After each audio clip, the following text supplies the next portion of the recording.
Boa noite, Igreja Batista Maranata, irmãos que nos acompanham de diversos lugares aí, e boa noite também àqueles, ou bom dia, ou boa tarde, àqueles que vão acessar depois. Terça-feira, 25 de agosto, e vamos lá, né? Vamos fazer mais um bate-papo, tendo como base as Escrituras, refletindo uma vez mais sobre aquilo que o Senhor tem falado por meio da palavra.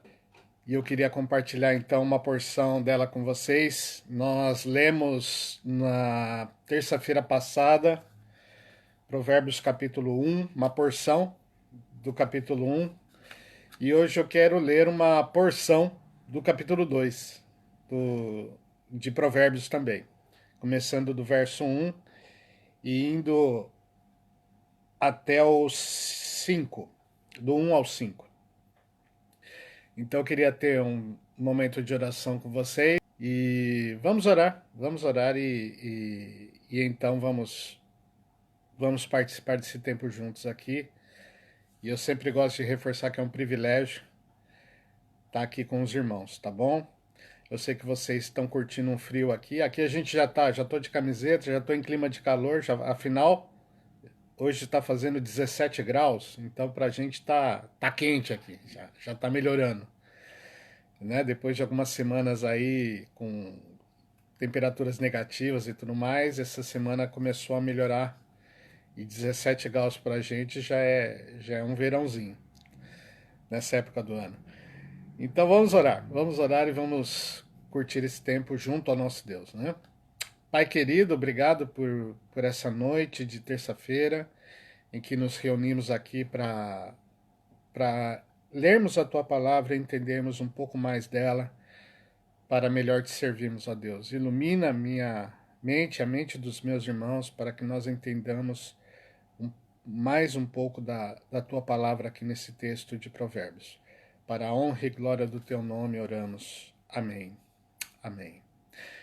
Eu vou ler o texto, é Provérbios, capítulo 2, do verso 1 ao 5, diz assim: Filho meu, se aceitares as minhas palavras e esconderes contigo os meus mandamentos, para fazeres atento à sabedoria do teu ouvido e para inclinares o coração ao entendimento, e se clamares por inteligência e por entendimento, alçares a voz. Se buscares a sabedoria como a prata e como os tesouros escondidos a procurares, então entenderás o temor do Senhor e acharás o conhecimento de Deus.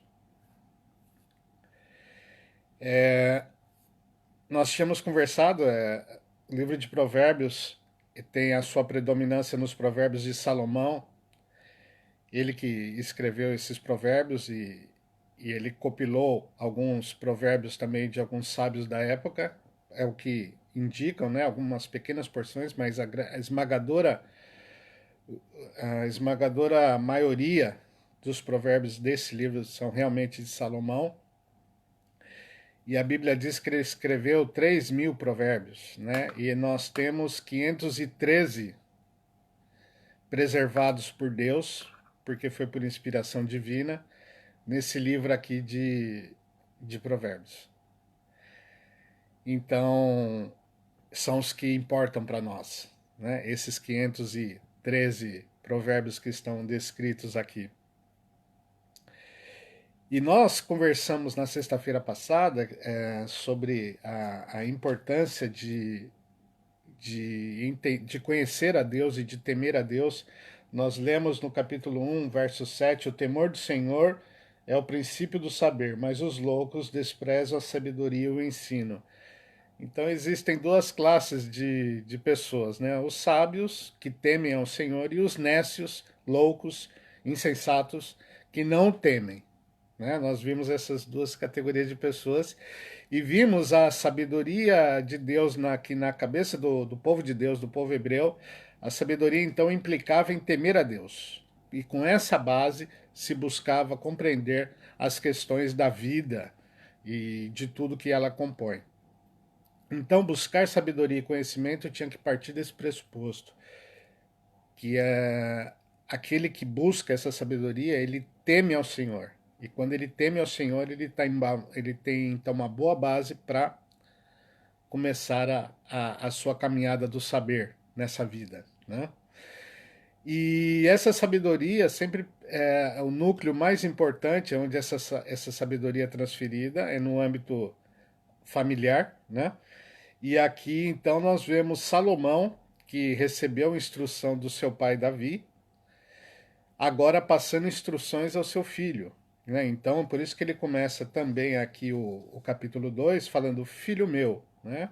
Com um diálogo dele com o seu filho, ele passando os princípios do saber para o seu filho, né? Esse saber sempre embasado no temor a Deus.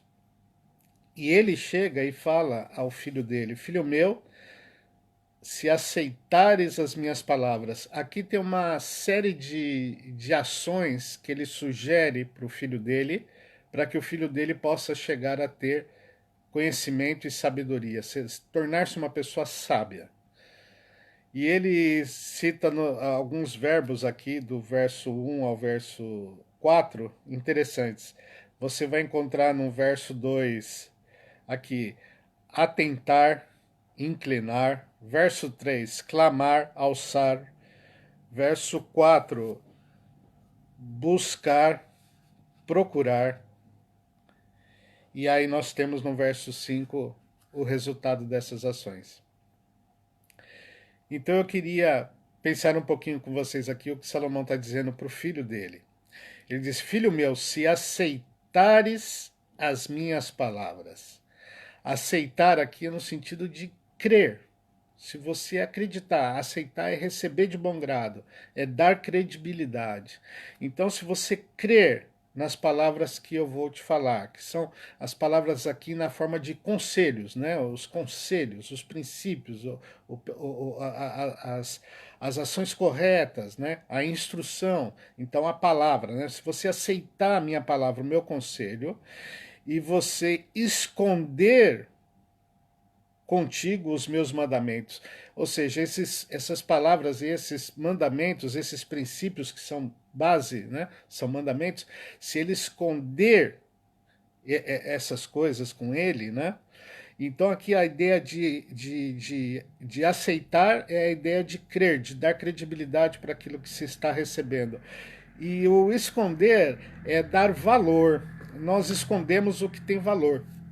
Então ele usa essa figura, né? E Provérbios tem muitos paralelismos e muitas analogias e muitas comparações, né? Figuradas, né? Para que a gente possa entender de modo figurado uma realidade.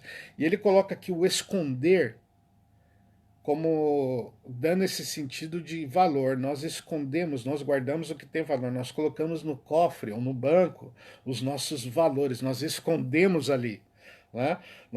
A joia mais preciosa nós escondemos em algum lugar mais difícil de ser encontrado. Aquilo que tem valor para nós, nós escondemos, nós guardamos, nós valorizamos, nós preservamos. E essa é a ideia de esconder, né? De ter isso dentro de nós e bem escondido, bem guardado. Então essa era a ideia, receber a palavra de sabedoria, os mandamentos sábios dessa forma, né? Dando credibilidade e escondendo isso dentro de si. E ele, o verso 2 diz, para fazeres atento a sabedoria o teu ouvido, ou seja, a ideia de atento aqui, né, estar atento à sabedoria é o sentido de foco. Você pôr atenção naquilo que é sábio, naquilo que vale a pena. Você estar focado, pondo atenção, não se dispersar. Né? Então, estar atento é estar focado, é estar determinado, é não estar distraído com várias ideias, mas estar realmente valorizando aquilo que está sendo proposto e focar naquilo, dar prioridade para aquilo. Essa é a ideia, né? E ele diz aqui, atentar, né? É um foco no ouvir, né? Aqui o que está sendo escutado, o verso 2, para fazer desatento à sabedoria, o teu ouvido, e para inclinares o coração ao entendimento. E inclinar aqui é considerar sempre, né? A ideia de estar inclinado é estar sempre considerando.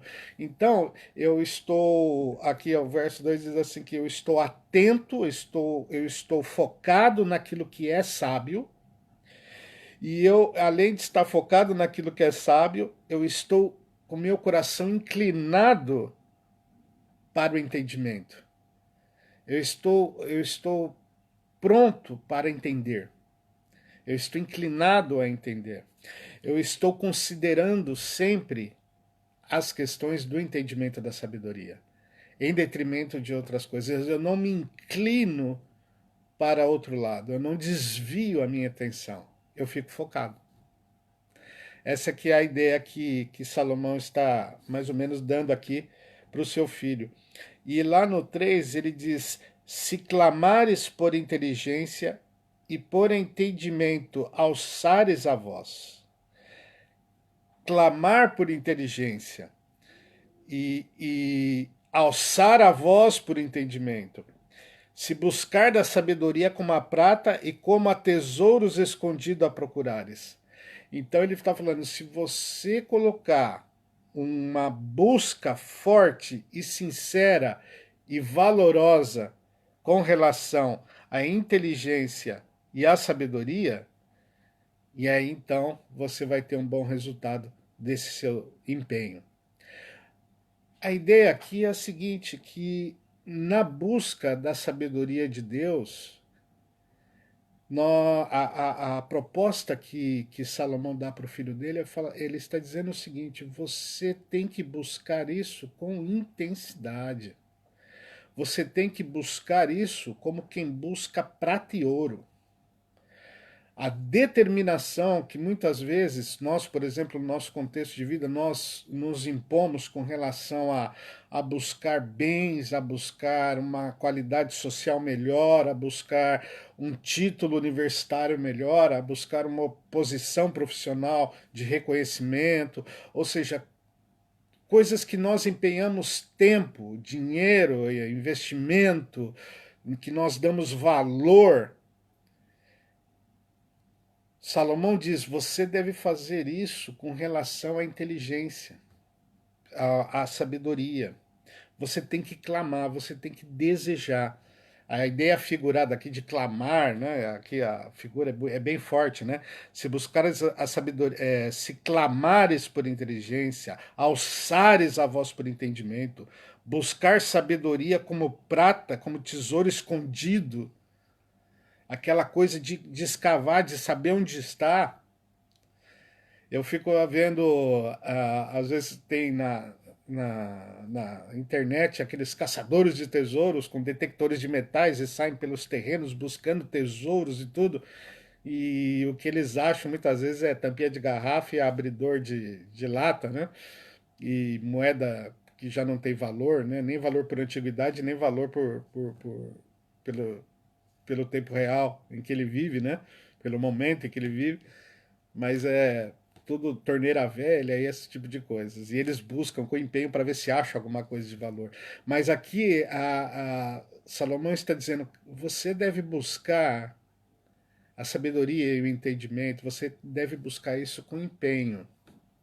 Você deve realmente se esforçar.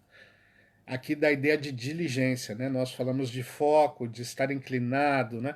Então são várias figuras que querem dizer o seguinte: vocês têm que desejar, estarem disciplinados para buscar e buscarem com empenho. É a parte que te cabe com relação à sabedoria e ao conhecimento do que é correto. É isso que Salomão está passando para o filho dele. É isso que nós devemos passar para os nossos filhos, é isso que nós devemos praticar em nossas vidas. É um empenho por ter aquilo que realmente vale a pena. Então eu sempre me pergunto e pergunto àqueles que estão ao meu redor e àqueles que também estão ali de alguma forma tratando de colocar foco nas coisas, nos princípios da palavra de Deus e buscar sabedoria de Deus em todas as coisas. E a pergunta que vai é a seguinte: qual é o seu empenho? qual a importância que você dá àquilo que vem de Deus, a sabedoria que provém de Deus. Qual o seu empenho em descobrir essas verdades? Eu lembro que quando eu me converti, eu era adolescente, na minha conversão, eu tinha 14 para 15 anos, e eu queria entender de maneira clara o que o evangelho significava para mim. Eu estava tendo uma experiência realmente com Deus, com a pessoa de Deus. E eu via que havia uma proposta de transformação na minha vida cada vez que eu abria as escrituras e aprendia algo. E eu queria mais. E na minha igreja, na época, eu lembro que tinha reunião só de domingo e uma reunião de sábado de jovens, e eu era adolescente, não estava inserido no contexto desse grupo assim totalmente. E eu saía buscando cultos em todas as igrejas que tinham culto de segunda, terça, quarta, quinta, sexta. Era uma loucura, porque cada igreja a gente escuta coisas boas, mas também está arriscado a desvirtuar tudo, né? A cruzar informações e não ter discernimento disso. Mas a minha sede era grande. E quando eu encontrei, então, na minha própria igreja, graças a Deus, né, homens que estavam empenhados em aprender a palavra de Deus, eu me fiz discípulos deles. Eu não fui convidado a ser discipulado por eles, eu me fiz. Eu fui atrás e eu escutava, e o tempo que eles me davam era o tempo que eu pegava, e daquilo eu tratava de extrair conhecimento para a minha vida, para os meus problemas, para o meu futuro, para resolver o meu passado, resolver as minhas lutas do presente, mas eu tinha uma sede grande de conhecer. E essa sede, quando eu venho aqui para o texto, eu sou lembrado agora, bem mais velho já, e com bem mais experiência, mas eu sou lembrado que eu devo continuar com essa mesma chama acesa. Estar aceitando as palavras e o conselho que vem da parte de Deus, considerando os mandamentos dele, né? Estando atento ao que é sábio, inclinando o meu ouvido, inclinando o meu coração para o entendimento, colocando foco e clamando e alçando voz, né? Clamando, ou seja, desejando para Deus e com as minhas ações, até buscando o próprio conhecimento naquilo que vem do Senhor. Nos meus momentos mais críticos aí na Igreja Batista Maranata, eu lembro que eu ia para as reuniões de quinta-feira, onde estava tendo a exposição do Antigo Testamento, e o curso de finanças dado pelo pastor Edson domingo de manhã, somado às pregações expositivas de domingo à noite. E eu pegava aquelas informações, ia para casa e tentava cavocar mais e clamar mais para entender tudo aquilo que estava sendo falado, para que eu pudesse alcançar sabedoria. Então, nosso empenho deve estar nesse sentido. Aqui diz o verso 5 que se nós colocarmos em prática esses verbos aqui na nossa vida, né? Aceitar, esconder, atentar, inclinar, clamar, alçar, buscar, procurar. Se nós tivermos essas ações, essas atitudes, o resultado está no 5, verso 5. Então entenderás o temor do Senhor e acharás o conhecimento de Deus. O princípio da sabedoria é o temor de Deus. E quando nós desse princípio arrancamos a buscar a sabedoria da maneira como está explicitada aqui nesses versos, nós entenderemos o que é o temor de Deus. Então a vida cristã é uma retroalimentação de buscar de temer a Deus e adquirir sabedoria, e clamando por sabedoria, temer mais a Deus, que nos dará mais sabedoria e nos fará temer mais a Deus, e que nos dará mais sabedoria, e assim sucessivamente. É o processo de santificação nas nossas vidas. É o caminho para o pleno conhecimento. E o pleno conhecimento é estar um dia diante dele e ver, não só em parte, mas aí ver face a face. É o que Paulo fala, né? Ensina lá nas suas cartas, né? Em Coríntios. Então nós vamos ver face a face. O que nós vemos em parte. Nós vamos aprendendo e morreremos ou seremos arrebatados um dia com a igreja num processo de aprendizagem, onde nós vamos conhecer mais a Deus, temendo a Ele, e temendo a Ele, ter mais sabedoria que provém dele e que revela a Ele próprio em nossas vidas. Estaremos atentos, estaremos clamando por sabedoria, estaremos movimentando as ações da nossa vida nessa direção para que nós podamos receber a sabedoria que vem do alto. Ainda para concluir, dentro desse contexto, eu queria só ler uma passagem de Colossenses. Na verdade, daria uma live esse texto, né? Mas eu vou só citar aqui algo, depois, quem sabe, numa próxima live a gente possa se debruçar um pouco mais sobre esse texto, que está em Colossenses capítulo 2, e eu vou ler 3 versos para não ficar fora do contexto aqui, 2 ou 3 versos. O 2:1 de Colossenses diz assim: Gostaria, pois, que soubesses quão grande luta venho mantendo por vós, pelos laudicenses e por quantos não me viram face a face. Paulo falando para a igreja de Colossos que ele tinha um esforço no seu ministério que tinha por objetivo que venho mantendo pelo vós, laudicenses, e por quantos não me viram face a face, 2 ele diz, para que o coração deles seja confortado e vinculado juntamente em amor. Ou seja, Paulo orava por aqueles irmãos e aquelas igrejas que ele ainda não tinha tido o privilégio de conhecê-los face a face, como é o caso da igreja de Roma, que ele não conhecia ainda na sua carta, também dos irmãos de Laodiceia, de Colossenses, né? Eram igrejas que tinham sido formadas e que ele acrescentava com informações em carta, né, e com desejo de conhecê-los. Mas ele se esforçava no ministério para que os irmãos em Cristo Jesus eles tivessem essa bênção, né, de ter serem confortados e vinculados juntamente em amor, e eles tenham, eu estou no verso 2, e eles tenham toda a riqueza e forte convicção do entendimento, para compreenderem plenamente o mistério de Deus, Cristo, em quem todos os tesouros da sabedoria e do conhecimento estão ocultos. Ou seja, Paulo se esforçava, trocando aqui em miúdos bem rapidamente, Paulo se esforçava para que os irmãos recebessem o alento da comunhão como igreja, né?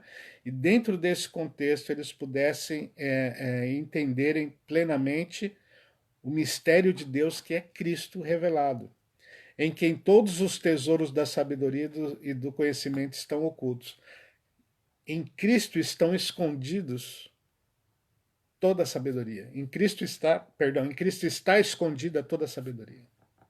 Como tesouro, escondido ali. E o mistério de Deus é revelar esses tesouros de sabedoria por meio de Cristo Jesus para a sua igreja, que é o contexto aqui de Colossenses, a sua igreja. Irmãos, clamar, buscar, quem tem esse sentimento não se ausenta jamais do corpo de Cristo. Não se ausenta jamais do convívio da igreja, da dinâmica da vida da igreja. É importante para conhecermos a Deus, termos, obviamente, essa atitude pessoal de buscar nas Escrituras a palavra de Deus, mas de entender que dentro desse contexto de igreja que Paulo conhecia tão bem, por isso que ele plantava igrejas, porque ele cria realmente nisso, esse é o Evangelho, essas boas novas, né? O mistério que estava oculto, né? Que era Cristo revelado a gentios e judeus para viverem em comunhão, glorificarem a Deus e aprenderem da sabedoria, do conhecimento de Deus, para aprenderem a temer a Deus mais e conhecerem mais dele e receberem mais de Deus, para temerem mais a Deus. Essa dinâmica que a igreja proporciona, ela deve ser considerada quando falamos aqui no desejo de Provérbios de clamar por inteligência, alçar a voz por entendimento, buscar sabedoria como a prata, procurar a sabedoria como um tesouro. Essa figura, ela quer dizer o seguinte: o empenho que nós devemos ter por estarmos juntos e vivemos em comunhão uma vida dinâmica que nos habilite a conhecer os tesouros escondidos em Cristo Jesus. Então o pai sábio instrui o seu filho a buscar a sabedoria nos conselhos da palavra que o pai lhe blindar, lhe brindar, e também no convívio com o corpo de Cristo, que fomenta o temer ao Senhor e conhecê-lo, e assim adquirir sabedoria. Quem busca sabedoria tem que buscar aonde se reúne a Igreja de Cristo Jesus, porque é ali que Cristo se revela aos homens, nesse mundo de hoje. E isso é muito profundo. É a responsabilidade que a igreja tem de ter o acesso à sabedoria de Deus, porque ela está escondida em Cristo Jesus, que é o cabeça dessa igreja. Então, pensando nisso, vamos com tudo, aproveitando agora esse retorno da pandemia, dessa normalização da questão da enfermidade, assim como nós aproveitamos aqui esse tempo virtual por todo esse período, né, que pode continuar sem problema nenhum, mas que a gente possa voltar ao convívio como corpo de Cristo, né, tendo uns aos outros aí ao lado, e praticarmos o, o empenho, né, praticarmos esse empenho de buscar a sabedoria de Deus e, e conhecer mais do temor do Senhor e mais da sabedoria desse Senhor que ele derrama para a sua igreja. Que essa seja uma motivação a mais para voltarmos a reunir-nos, né? E buscar essa relação, nessa relação, a sabedoria de Deus com o empenho que Provérbios propõe para nós. Vamos com tudo, para a honra e glória do Senhor. Tá bem? Eu quero terminar com uma palavra de oração, agradecer pelo tempo, pelo bate-papo. É sempre edificante para mim, espero que esteja sendo edificante para os irmãos também. E numa próxima oportunidade, se Deus permitir, a gente se reúne novamente. Um beijo e que Deus os abençoe. Eu termino com uma breve oração. Pai, revela a tua sabedoria a nós, para que te temamos mais. E queremos te temer sempre, para receber de ti sabedoria. Que essa seja a dinâmica da nossa vida, como indivíduos e como igreja, para a honra e glória do teu nome. Amém. Mais uma vez, um beijo. Que Deus abençoe cada um de vocês e obrigado pelo que estiveram ao vivo, presenciando. É uma motivação para a gente continuar. Que Deus abençoe a todos.